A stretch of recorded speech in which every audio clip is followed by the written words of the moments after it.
দর্শক, রংপুরের পীরগঞ্জে শহীদ আবু সাঈদের বাড়িতে এই মুহূর্তে বিএনপি চেয়ারম্যান তারেক রহমান জিয়ারত করবেন আবু সাঈদের কবর। এ বিষয়ে জানবো, আমাদের সহকর্মী রয়েছেন সেখানে। রাফিন রয়েছেন আমাদের সাথে। রাফিনের মাধ্যমে আমরা দর্শকদের দেখাতে চাই তারেক রহমান সেখানে পৌঁছেছেন। নিশ্চয়ই আমরা তাকে ক্যামেরার চোখে দেখতে পাবো। রাফিন, বিস্তারিত জানাবেন। বিএনপি চেয়ারম্যান তারেক রহমান তিনি ইতিমধ্যেই আবু সাঈদের যে সমাধিস্থল পীরগঞ্জের বাবনপুর ইউনিয়নের জাফরপাড়া, ইতিমধ্যেই সেই স্থানে প্রবেশ করেছেন। তাকে দেখতে আসলে জনসমুদ্র নেমেছে। কিছুক্ষণের মধ্যেই সমাধিস্থলে যে নির্দিষ্ট জায়গাটি রয়েছে সেখানে প্রবেশ করবেন। মূলত রংপুরে নির্বাচনী যে প্রচারণা সেটি শুরু হবে জুলাই অভ্যুত্থানের প্রথম শহীদ এবং বেগম রোকেয়া বিশ্ববিদ্যালয়ের শিক্ষার্থী আবু সাঈদের কবর জিয়ারতের মধ্য দিয়ে। ইতিমধ্যে এখানে বিএনপির স্থায়ী কমিটির সদস্য তিনি এসেছেন, ডক্টর এজেডএম জাহিদ, এবং রংপুর 6 আসন পীরগঞ্জ এখানকার যে সংসদ সদস্য প্রার্থী বিএনপি মনোনীত রংপুর জেলা বিএনপির সভাপতি সাইফুল ইসলাম, তিনিও কিন্তু ইতিমধ্যেই এখানে উপস্থিত হয়েছেন। এছাড়াও বিএনপির স্থানীয় এবং কেন্দ্রীয় নেতৃবৃন্দ তারা উপস্থিত হয়েছেন।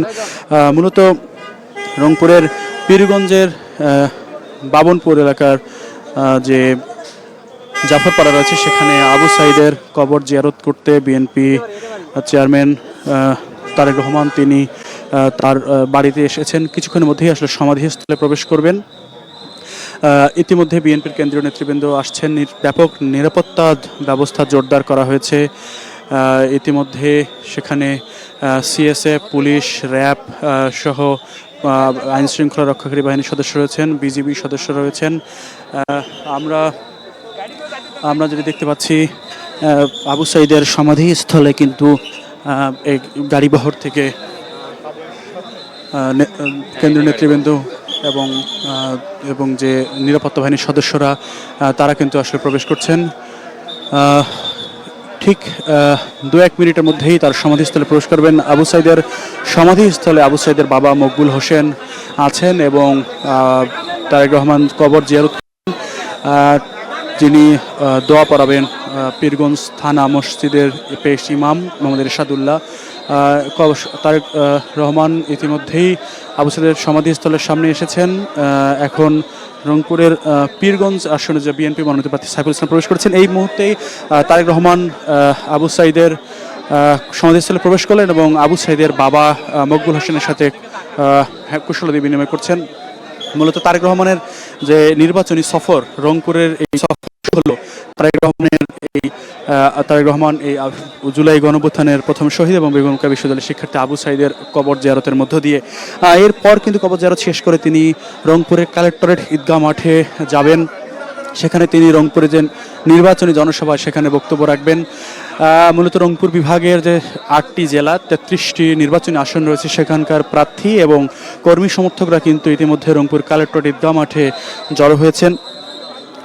এই বেগম রোকেয়া বিশ্ববিদ্যালয়ের শিক্ষার্থী এবং জুলাই গণঅভ্যুত্থানের প্রথম শহীদ, যিনি বেগম রোকেয়া বিশ্ববিদ্যালয়ের বৈষম্যবিরোধী ছাত্র আন্দোলনের সমন্বয়ক ছিলেন, শহীদ আবু সাঈদ, যার আত্মাহুতির মাধ্যমেই কিন্তু এই জুলাই বৈষম্যবিরোধী ছাত্র আন্দোলনের একটি গণঅভ্যুত্থানের রূপ নেয় এবং বিগত সরকার তার সরকার পতনে অগ্রণী ভূমিকা রেখেছে। সে আবু সাঈদের কবর জিয়ারত করছেন তারেক রহমান। ইতিমধ্যে বিএনপির কেন্দ্রীয় নেতৃবৃন্দ তারেক রহমান এবং স্থায়ী কমিটির সদস্য ডক্টর এজেডএম জাহিদ, রংপুর জেলা বিএনপির আহ্বায়ক সাইফুল ইসলাম, যিনি পীরগঞ্জ 6 পীরগঞ্জ আসনের সংসদ সদস্য প্রার্থী, তিনি কিন্তু উপস্থিত হয়েছেন। এছাড়া আবু সাঈদের বাবা রয়েছে পাশে।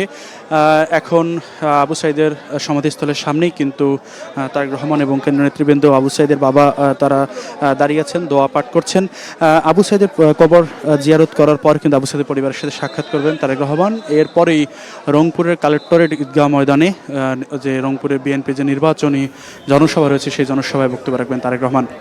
মূলত আজকের কেন্দ্রীয় কর্মসূচি অনুযায়ী বগুড়ার নাজ গার্ডেন থেকে তিনি কিন্তু দর্শক, রাফিনের মাধ্যমে আমরা আপনাদেরকে দেখাবার চেষ্টা করছিলাম তারেক রহমান আবু সাঈদের কবর জিয়ারত করছেন।